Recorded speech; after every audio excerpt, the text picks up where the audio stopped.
What is up, you wonderful wizards of the World Wide Web? My name is ALPS, and I am going to give you one of the best build tutorials that you've ever seen. I'm going to keep it short. I've got about 10k hours when it comes to Scum, Rust, and other building games, so I've got some tips and tricks that you and your squad will really appreciate here. Now, just want to set some parameters here quick. I will not be giving you a full build. That's up to you. I can do that.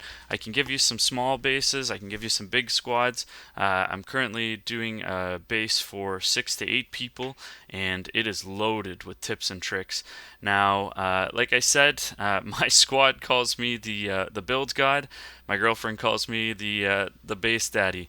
You guys don't call me that, but I will give you some really quick tips and tricks here to kind of help you get the most success out of the new 0.8 building. A lot of people have not messed around with the modular building. If you've done like Rust, if you've played Rust before, you probably have some ideas of a lot of these things, but I'm just going to give you one place for it all, and like I said, let's get right into it. So first thing I'm going to tell you is this stuff here, coffee. It's great in real life, and it's also great in the game. It will give you a boost. So while you're building, this stuff costs like 5 or 9 scum bucks over at the trader. Go buy some. It's gonna save some time. Shift and Q will bring up your health if you don't know that hotkey, so there's a little trick for you. You can go to stats and you can see it's giving me a performance boost. It's giving me 25% energy. I'm going to craft quicker, I'm going to cut quicker, I'm going to do pretty much everything building quicker. So that's a good spot. Now going over to 3, that'll take you to your building tab. You're not going to be able to build a base without first putting down your flag. What your flag's going to do is it's going to claim that area. If you hit F on it here, it'll show you the space, that blue outline. Everything is protected within that. Now remember, people can build just outside of the blue line and they can use things to jump in. So I don't really ever advise building right up to the blue line. You're better to do something more like about this distance away. You'd be amazed when someone's sprint jumping. When they first log in, they're going to get an ultra boost off the start. They will get a big long jump. So keep that in mind. Next thing you're going to want to keep in mind is the build spot you're like going to actually put your base.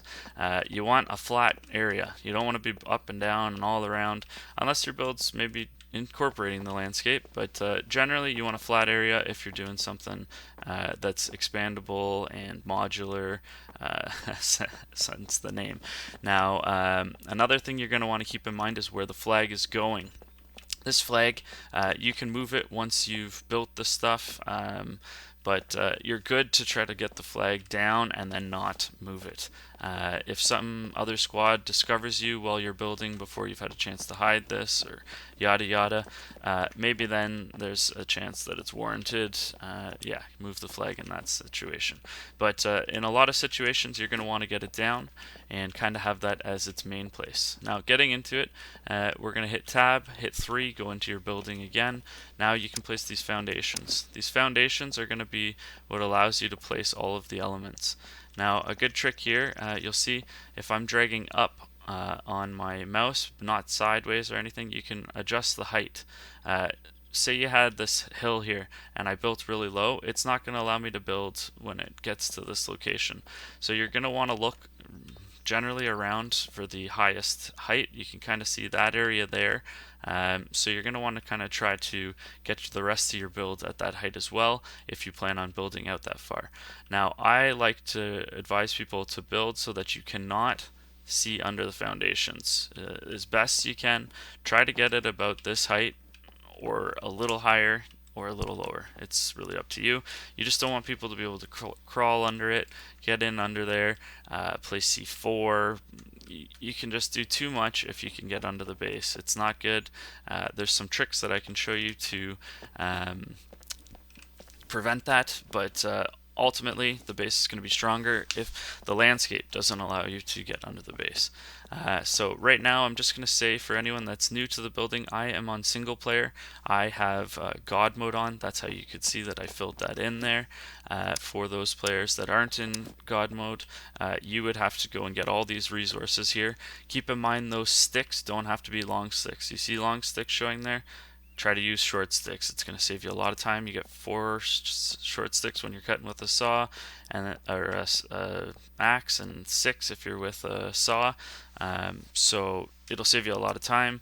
Then you're going to go get all those other resources. Try to use crappy tools. Don't use your best tools for filling that. But anyways, let's proceed through here. Now, first trick I'm going to show you here is I am building the foundation around the flag to start, kind of making it so that there's no point sticking out. This is going to be pretty much the primary focus of the base. They are raiding to try to get to this point. So there's going to be different things that raiders are going to be thinking. What's my cheapest alternative to get to that flag? If I was to go and get walls up around this whole thing, this is sort of securing your location. Now, this works in this situation, but one thing you're going to want to keep in mind is people can look under your foundation and click your flag in this sort of situation where it's this high.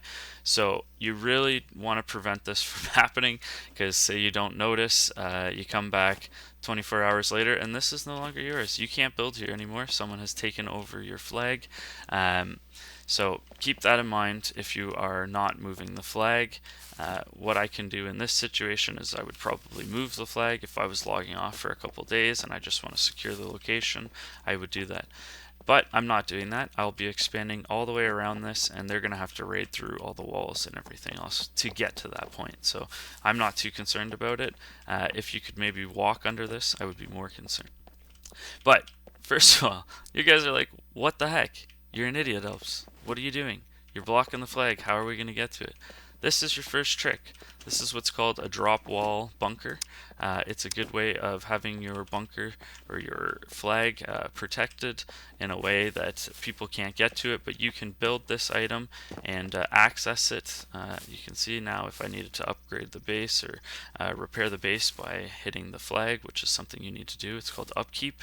And then if I want to hide my flag, I can hide it again. People aren't going to be able to get in at it. They're not going to do stuff, minus the stepping on the floor right now. This is a good technique. Now, one thing you're going to want to consider is you won't be able to attach things. Like, you're not going to be able to put something attached to this and do this because I think triangles actually are weird, and they allow you to sometimes, but then when you relog, it puts the bunker back. But I'll just make sure that I show you just like how you would be building generally. You're building a square over a square foundation, unless you're doing other techniques like shooting floors and stuff like that.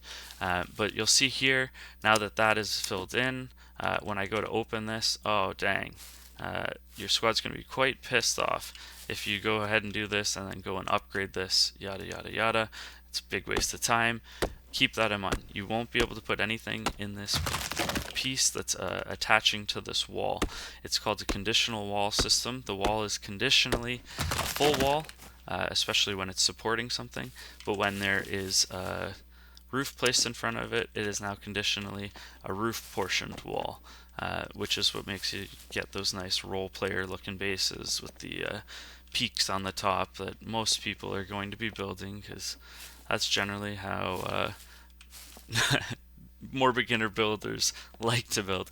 Now, keep in mind, some really advanced builders will also build role-play looking villages, and you'll be like, oh, those bases aren't very strong, but they're also incorporating it. So sometimes this is used as deception, and sometimes it indicates a really quick and easy raid. Couple doors, they probably don't know about bunkers, yada yada.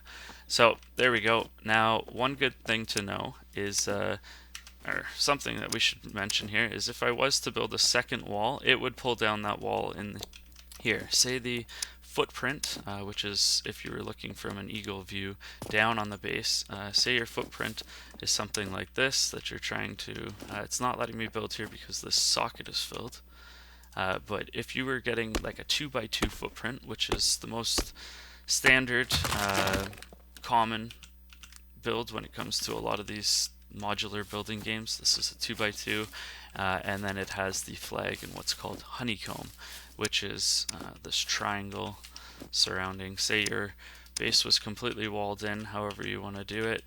You can see here I built a backwards wall. That's going to give some of your squad OCD. In this game, there isn't a difference between hitting this side or hitting this side. They both do the same damage. It's more for a looks and aesthetic type of thing. This also gives away that flag is in there. So one of the things I'd be doing before I'd be upgrading is I would be making sure all my walls are facing the right way. And you can see what I'm doing here to avoid having to pull up the build menu. So I'm using Alt-C. That'll bring up the last thing you crafted. And then I'm holding Shift and scroll wheel on your mouse to flip. So you can get that all set up. So this is our filled in floor plan. We want to have it so that we got this. Now, if I'm going to go and place this roof bunker here, it's going to also open up my dividing wall, which is protecting it. So raiders are going to come in and they're going to say, oh, the flag's right there. That's where I got to go. Generally, they're going to know with this footprint, without the honeycomb filled in, where that is. I'll show you what that honeycomb is. Sorry, I'm kind of scatterbrained here. But let's get this quick. Good trick for the bunker. That wall is not affected conditionally. To fill in your roof here, what you'd be wanting to do is filling in triangles based on the orientation that you want to have open. You can kind of get different things. This will allow you to kind of jump up, and you can use your second floor if you plan on having a second floor. Just keep in mind people can also get in and jump down, so you'll want to kind of plan it accordingly. Let's get to the honeycomb. That'll be the next thing that I show you here. Basically what honeycomb is it's a second layer that they'd have to raid through if they're taking the blow through the wall side versus go through the door side. And that would be done around the whole base. So effectively you have two walls that the raiders will need to raid through to get into this. You'd have these walls surrounding here. And then you also have something called roof honeycomb. And basically what roof honeycomb is it's exactly what it sounds like. It's your roof is honeycombed as well. Because, yeah, it's good and dandy if two walls to raid through is the cost. But what if you only have one roof and you raid through the roof? You've now skipped a single layer. So this is concrete and that's concrete. Gonna use some imagination here. But anyways, this is upgraded to concrete and they could raid through that. Planes will be back in the game. Right now they're not in, but keep in mind they will be back in the game. And people do like to drop into the easiest portion of the base and raid it that way. You're going to want to honeycomb your roof and make sure that it's balanced pretty much all directions. Also, make sure you always fill in your honeycomb. A lot of people leave this open, and then the squad comes up here, they're jumping around, having fun, aiming out, looking at the landscape. Over here is generally where your enemies are going to be, and around this situation here, you can kind of tell from the landscape. Obviously, I don't plan on you building here, but if you don't fill in your honeycomb, your team might be doing something here, zooming in, and oh, they've now fallen in your honeycomb. They're going to be pissed off. Just avoid that. And you also don't forget to do it when you go to upgrade then. Keep in mind, a lot of these sections are not going to be able to place things unless you place stability underneath. Basically something from the foundation transfers the stability upwards. You can use door frames, you can use these support frames. They will transfer your stability and support upwards. So now that I have placed that section there, I'll be able to place in this section. And what I'm doing is I'm just looking around and snapping into those sockets. That's how you can kind of build it. And then you can shift and rotate. Obviously in this it doesn't matter, but just to refresh your memory. And then you'll want to make sure that all of this is honeycombed. So this would be proper roof honeycombing. It's a good thing to know. Next thing I'm going to show you is wall stacking.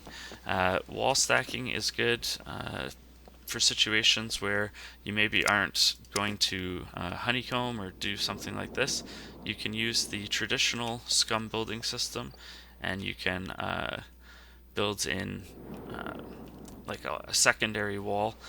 Keep in mind when you're doing modular stuff though, this, when it's built, especially the direction that I faced it, it will cause barbs. So in this situation where you have honeycomb, it's not, no one's going to be inside of this. The barbs won't matter, but it won't allow me to build the second layer now that I've upgraded that section. Okay, it's going to in this situation, but in a lot of situations it won't let you do that. It's perfectly in the corner. That's why it's letting me do that. Let's see if this one is interfered by it. Okay, so this one's one of those rare situations. It's not being interfered, but keep in mind if you do that. Here, let's just show you real quick. Right here, build this, and then you'll transfer this. You can also see when you're building this, there's an angle that it builds at and a distance. The distance is going to increase hit points per section. So like a 3 meter section is going to have, I think it's 275. A 1 meter section is going to have like 225 or something. I'll show you here. 175, I was completely wrong. And this one's upgraded, so it's got different numbers here. But let's show you a situation where you build, and you can hold shift and it'll unsnap. It'll let you place this a little easier here. So I'll do a 2 section, and you can see it's 200. The 1 meter section is 175. It scales by that there. We'll upgrade, and this one should be blocking that section. So yeah, you'll see it won't let you place it here. That's going to be annoying. You don't want to do that later, so keep that in mind. Another way that you can wall stack that a lot of people from this particular building system may not be familiar with is foundation wall stack. And basically what you can do is you can build out by different amounts of squares or triangles. Different combinations will have different results, and you'll see when you build back in a triangle, it's a little smaller than a square. So this is where your math and all your whatever trigonometry or whatever the heck you need to use is going to come in handy here. So basically when you build out 2 squares, you build back in triangles, you get 3 triangles, and you can see here there's a gap. You can do 4 triangles and it'll be straight. This is a way that you can do modular wall stacking. You won't get into situations where you can't upgrade or you can't place, because I could go ahead and I could upgrade this. Also, always upgrade your foundations before anything else. It's a good rule to live by. Like you can see here, if this is all upgraded, that's great. But if I blew out this foundation, that's going to take out everything up above it. So you want to upgrade your foundation first in everything you do. But you can see here, this is a wall stack that's modular. You can do also some cool things like this. This isn't Rust, so you can still do the Scum building. And you can also double wall stack. Good little trick for you. Just don't upgrade this until you're completely ready to upgrade. That would be my advice for that. And also you can see here that's perfect because that is all built up there, and once that's all upgraded to concrete in the honeycomb, it doesn't matter if this goes into it. It's right inside of the honeycomb. Generally people aren't going to be walking around. Just keep in mind you're going to want this to be always lower than this, because if you plan on doing this and there's a high spot here, this wall is going to be built a little higher, and when you're on that floor running around, you're going to get spiked through the floor, and yeah, you don't want that. Anyways, you can do certain things like this to stack the walls, and then the next thing that I would show you is if you were using a pattern like this, like a modular foundation stack, you would have the ability to transfer this all the way around your base using different patterns. In this situation, I would probably use a square here. You can see that it's like basically a square portion. If you try to keep the base more uniform, it'll make it easier for you to build a base where you can, say, hide your doors and certain things like that. in this situation, I'd probably have my door over here so I could bunker it with that first bunker that I showed you. Or you could completely go for a different route. You could have it so that you have the next thing I'll show you, which is a jump bunker. And instead of having a roof here, what you're going to be doing is you're going to be building items that you can use to jump on, or you could build a roof and destroy it out later. Like this could be a bunker, because when this is taken out, there's going to be no way for people to get up into that portion that we've done there. Obviously this could be integrated further. You could have that on this side, where you're jumping up over here, and then you have to run and do a drop down chute. You got to go through a lot more doors. Again, this is just the foundations for you to build upon, not the actual base, because I can give you some dirty bases, but yeah, then I'd have no fun raiding you because I know all the tricks. But this is my personal favorite for these jump bunkers. You just place this and then you have it so that you can get into your base like that. You would also have the same thing to get out of the base. So it really makes it tough for raiders because raiding is great. Once they've got to your loot, it's not over though. They still have to get it out of the base. So keeping your base defended from the inside and the outside is really important. So this is going to just be a way when you sign off at night, you break this target and you break this target. It's going to be hard for them to get in. They'll probably drive a car over, jump in, do whatever off that. But how are they going to get out? That's the next question. They can probably drag stuff, do stuff, but you can build your base so that it makes it so it's impossible for them to drag or put boxes anywhere, especially you can't do that while you're jumping. So, yep, that's another trick for you. The next trick is this shooting floor. That's what I was talking about here. This is called a shell layer in most building techniques, and this basically protects your core. Your core is where all your loot and all your flag and everything like that all is, and that's what you're trying to protect. The core of your base is what you want to protect. Now the shell layer acts as that secondary layer and allows you to traverse around the base. Generally is what I use it for. I usually have it as a ring around the whole base with doors, different jump ups, different things like that, to make it so you have two exits. You don't want to get pinned down in your base. You kind of want to be able to have that ability to get out and around. If someone's trying to raid you, you want to not be locked into your base, right? So you kind of want to have it so that you have what I would usually do is in this situation I would look at my area. You can see here the west side. That's where people are going to be fighting us from. So I would probably try to have a door out the north and a door out the south, just so that I get two options. If someone's holding down this door that I would put over here, I want to be able to kind of run around the base, maybe go around something like this, have it come around, and then go out this door, and then hopefully surprise them, or have some ability to be able to get out. But if you get stuck in your base, you want to be able to defend. If there's people on both sides or they're at the doors and they're raiding in, you want to be able to protect yourself. So say you had some sort of airlock system. What an airlock is basically you have it so that there's two doors. So if you get caught with one door open, they can't get straight in. You got two doors that they at least got to go through. Cool little trick for you to see here is this is a Rust technique actually. You use two single doors and then you place the doors in,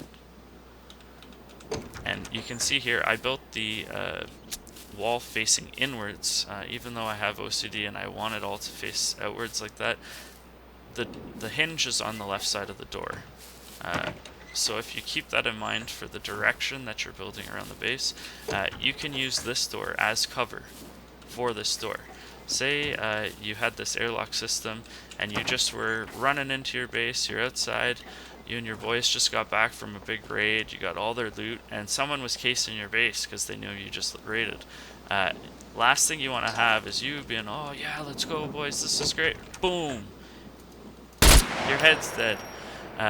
But yeah, so that would A, give them access to your base if you didn't have this airlock, but B, now this door is left open. You're out here with all the raid loot. You hopefully have a bed inside of the base that you're coming back to get your stuff. But what this airlock system and orientation does is it allows you to open this door, kind of check the area, fight back, and then get this other door closed without really going outside of the base and exposing yourself again. Gives you a lot of cover to have that sort of system. It also, if you build it inwards, allows you to go into the door. It doesn't have the door open out always, which is also really nice. And then, like I said, you can do certain things like that. But you had this airlock system set up, and then you also have some sort of way that you're doing to defend. You can use certain things like this where it's peaks. Obviously, give yourself a better way to get up there, because this is probably going to be aids for me to get up. So let's just walk over. But this again is not the finished base. This isn't how you would have it. But if you wanted to give yourself some sort of protection up on this floor, you can kind of have something called the shooting floor. You can also do these shooting floors a layer higher if you want to have more vantage over the base. But say someone's just lock-picked in, they've come in this door here, and you're trying to defend your base, you're coming back out, you want to get that door closed, get the loot in. You now have this little area here where you can kind of get him as he's lock-picked in the next door. As he's coming through this next locked door, you can also be doing something like this, where you've blocked off this, you've destroyed this target here, and you've made it so that he can't jump up. There's no way for him to get up, so you're now fighting him in these sections. Just another little good trick.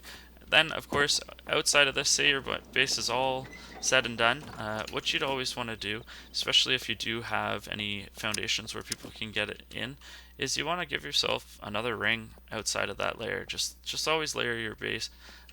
Try to build in 5-meter sections if you can, 5 to 10-meter sections. If you can get a 5-meter section without it being on a hill, moving around, this is going to get you the most hit points on your wall. You can see 275 on that one, 225, and whatever else these other ones are going to be. It's going to give you the most hit points. Once your base is all upgraded, that's when I would advise upgrading these, because they're okay to upgrade as long as you have the walls facing out the right way. So what I mean by that is when you're building the wall, if you've built it, you can see there's an arrow coming out of it. Try to always build in zeros, but if you hold F and you flip, there's an arrow. That's going to tell you which way the wall is facing with those barbs. Barbs is good. You're going to be good for the next metal. You're going to be good for the brick. Actually, you're not going to be good for the brick, because you can see where it now sent barbs backwards as well. You won't be able to upgrade and build and replace walls now that has been done. So you really want to make sure that, let's see if it'll let me here for by chance again. But you really want to make sure that you upgrade those walls on the shell, like the shell. Of course, there you go. But as the last step, you want to get the modular base upgraded first and then upgrade this. Then you'd be doing something that's called a compound. You'd be having this area all around your flag where you have the ability to build big sections of wall and protect the base. You want to again make sure it's facing the right way, and you'd have this surrounding the whole base, and that just allows you to kind of have this space where you can park cars, do other things, and have an area to traverse. One other thing I would teach you about your compound walls, these aren't going to give you the same sort of protection, but it is a good trick that I don't see a lot of Scum players utilizing. You can do door frames, which cost a lot less to craft than a wall like that. If you can get your hands on nails and have lots of trees around you, this is the quickest way, especially if you have a chainsaw, to compound your base. Again, like I said, it's not going to give you the level of protection a wall is, but you can get like an outside perimeter down relatively quick if you use this sort of technique. You can also stack it. You can put it this way. You can eye it. If you think you can eye the distance that a guy can stand pretty well, which I can.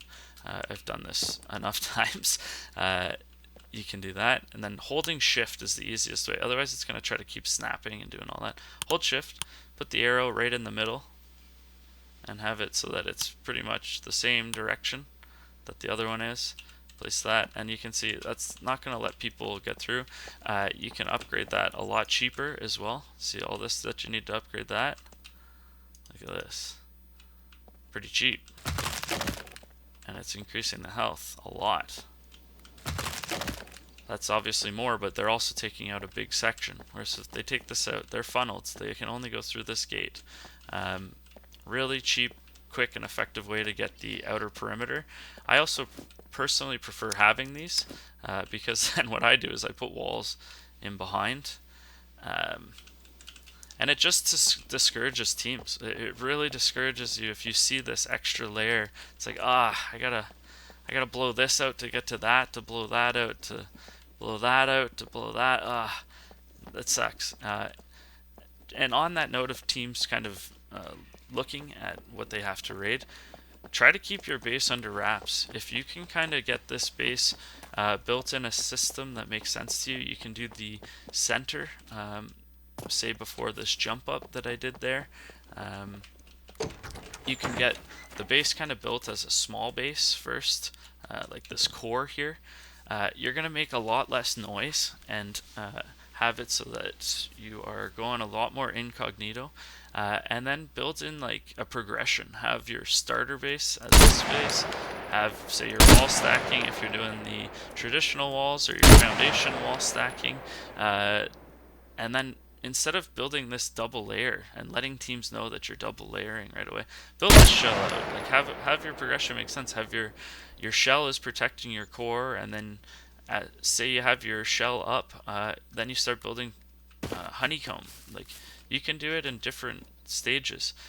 Try to let teams know the least about your base as long as you can.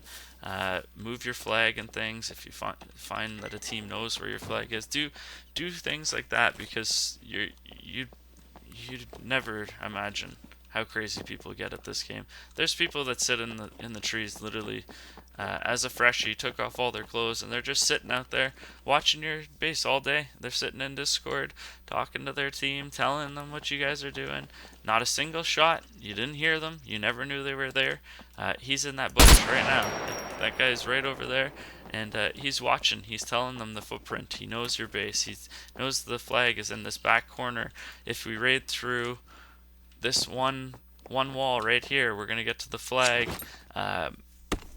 You may not think that things like that are gonna happen, but you'd be surprised. And the more you can do to protect yourself from things like that, whether it be you have these jump up things, then you've got a second floor, a team finds out that your flag is here, so you move the flag, put the flag up on the second floor, start building another floor up here. They have no clue where to look. They don't know what they're doing. They're going to try to raid through that section. Make it a bitch for them to raid to the spot where they think the flag is.